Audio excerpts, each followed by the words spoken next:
Wel, bore da iawn I chi gyd, a chroeso cynnes i'r gwasanaeth. Gobeithio'n wir eich bod chi wedi cael Nadolig diogel a iach. A dyma ni wedi cyrraedd sul ola'r flwyddyn. Croeso cynnes I chi gyd I Roedfa.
Wel, dyma ni wedi cyrraedd sul ola'r flwyddyn.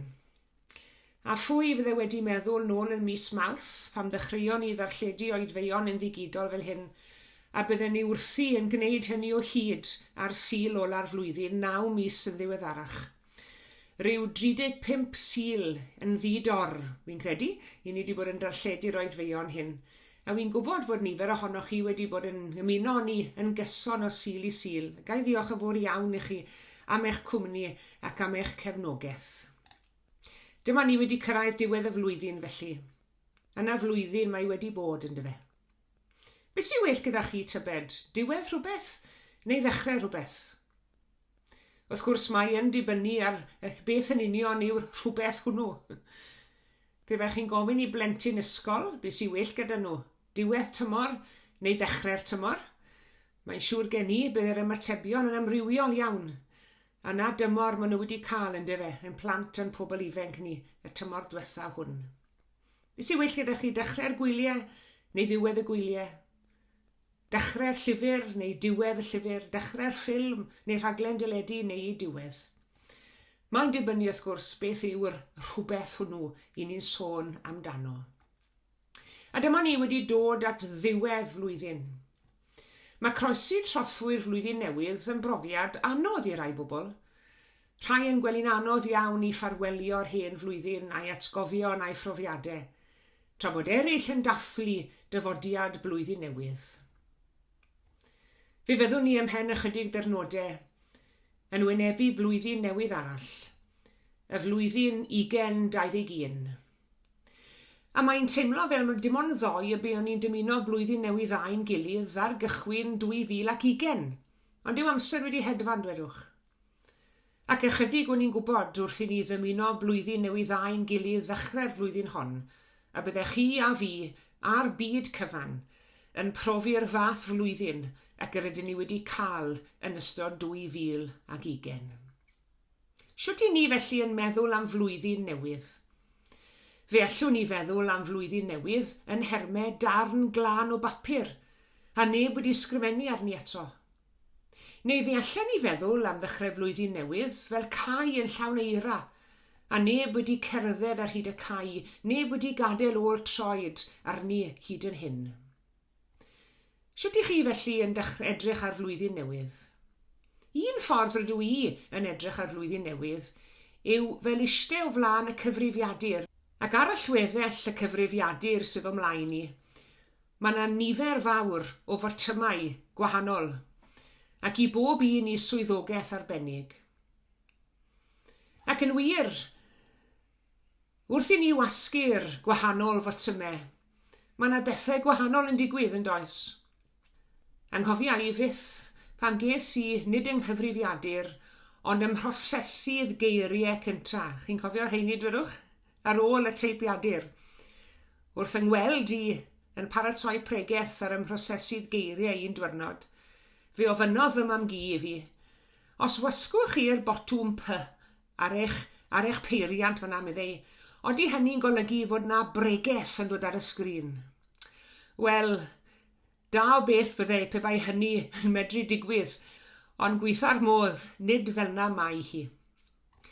Pan byddwn ni yn agor sgrin newydd, byddwn ni'n creu dogfen newydd. Byddwn ni'n gwasgu'r botwm ec, C, ac o wasgu'r botwm C, neu ec, mae hynny'n golygu fod yna rhywbeth newydd yn cael ei greu, C am creu. Mae yna sgrin wag yn agor o'n blaen ni. A na chi wefr arbennig yw gweld sgrin wag o'ch blaen. Wy'n cofio cael yr un wefr yn yr ysgol pan bydden ni'n derbyn llyfr sgrifennu newydd gan yr athro neu'r athrawes, ac yn agor y clawr, ac yn rhedeg yn llaw ar hyd y dudalen gyntaf. Na chi wefr yw gweld rhywbeth newydd a glân o'ch blaen chi. Meddyliwch am y posibiliadau sydd I sgrin wag.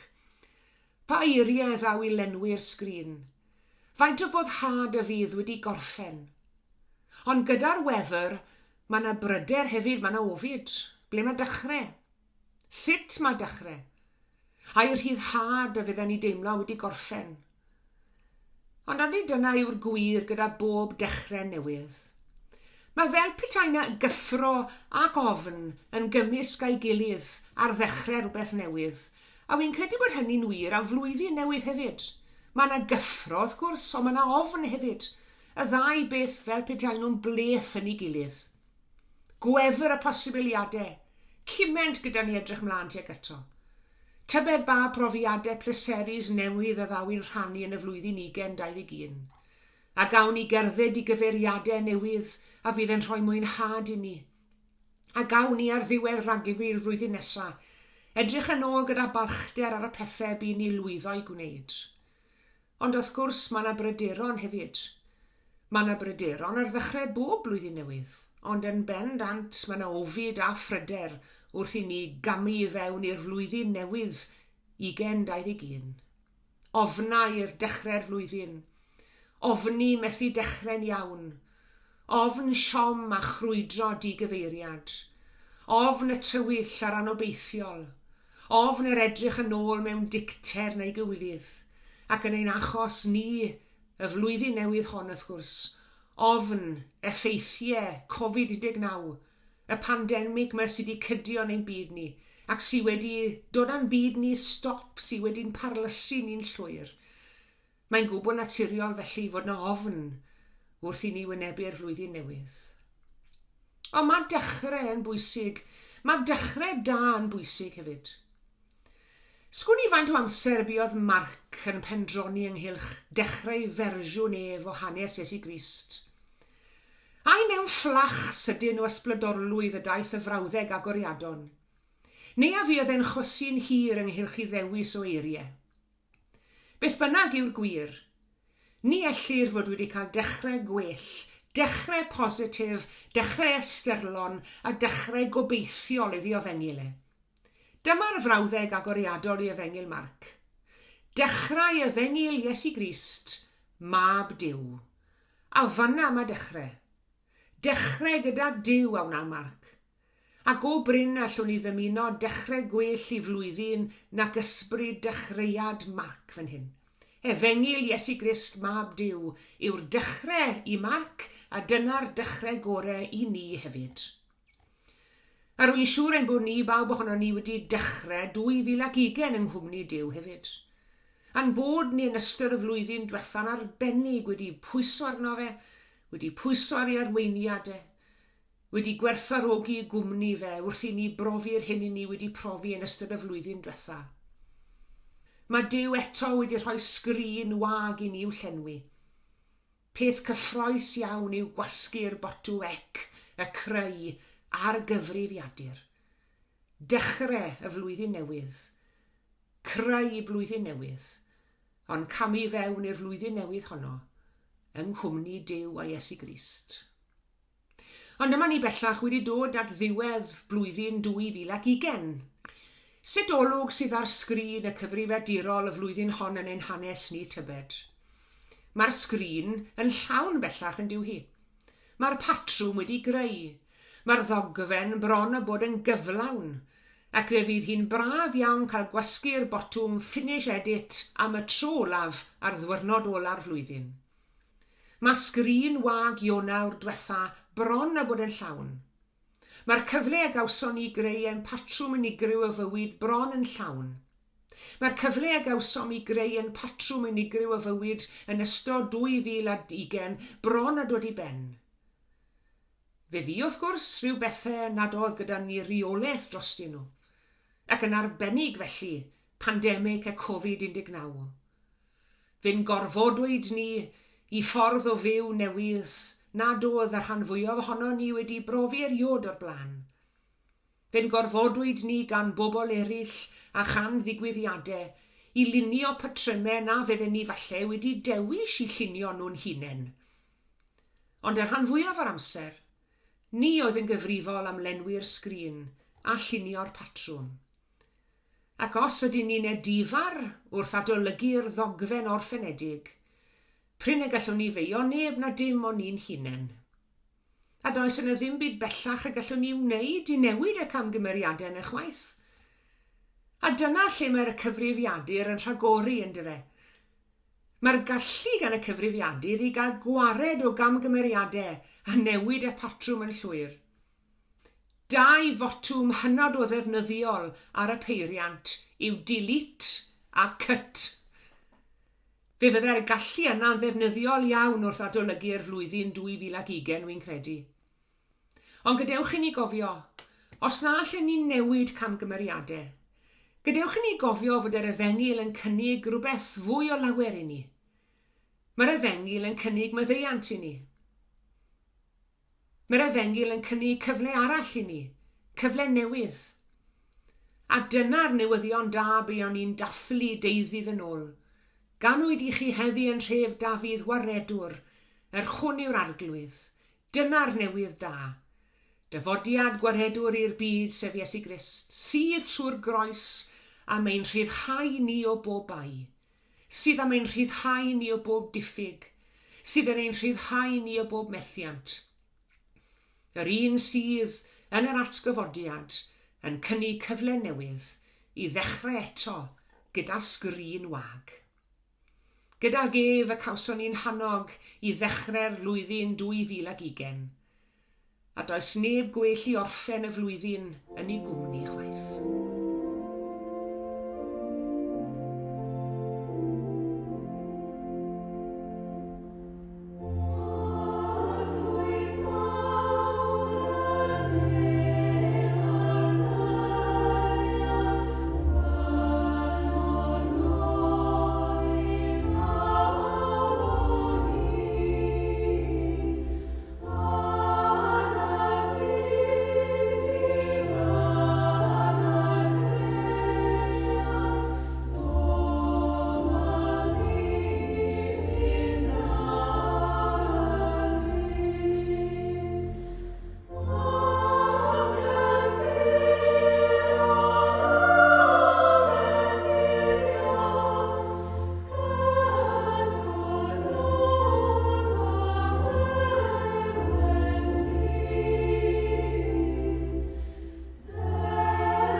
Gweddiwn.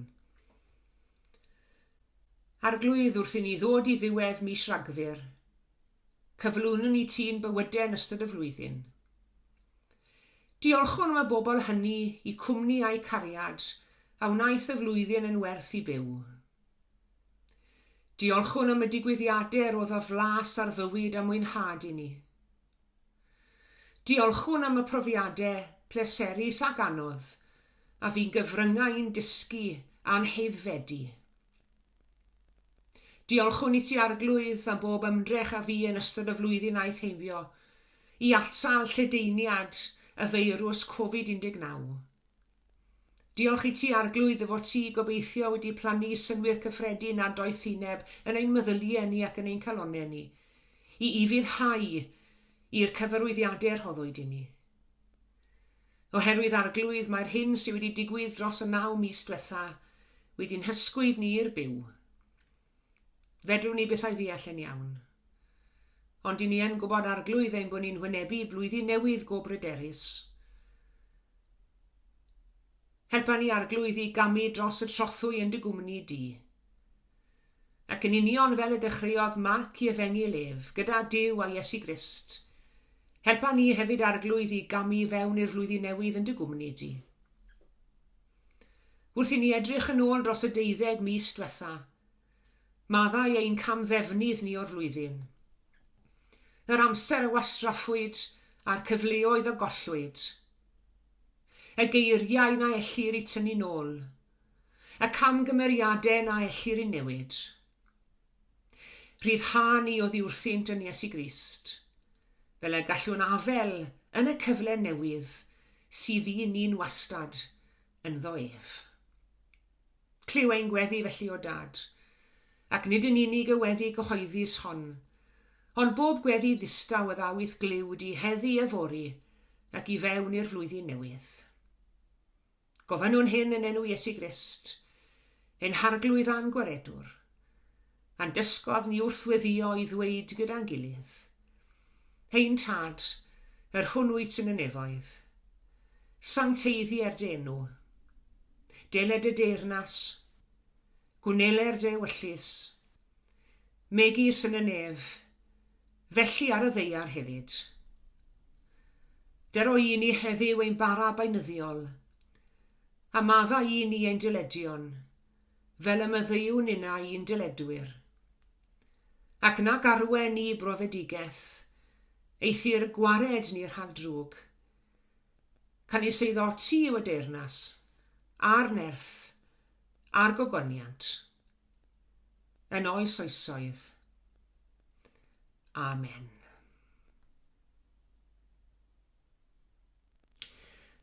Wel, diolch yn fawr iawn i chi gyd am eich cwmni yn yr oedfa hon heddi. Welech chi flwyddyn nesaf. Tan y Sul nesaf, cadwch yn ddiogel ac yn iach a phob endydd i chi gyd. Gras ein harglwydd Iesu Grist a chariad Duw a chymdeithas yr ysbryd glân, a fyddo gyda ni a phawb sydd yn annwyl i ni, o'r awr hon y cyd yn oes oesoedd. Amen.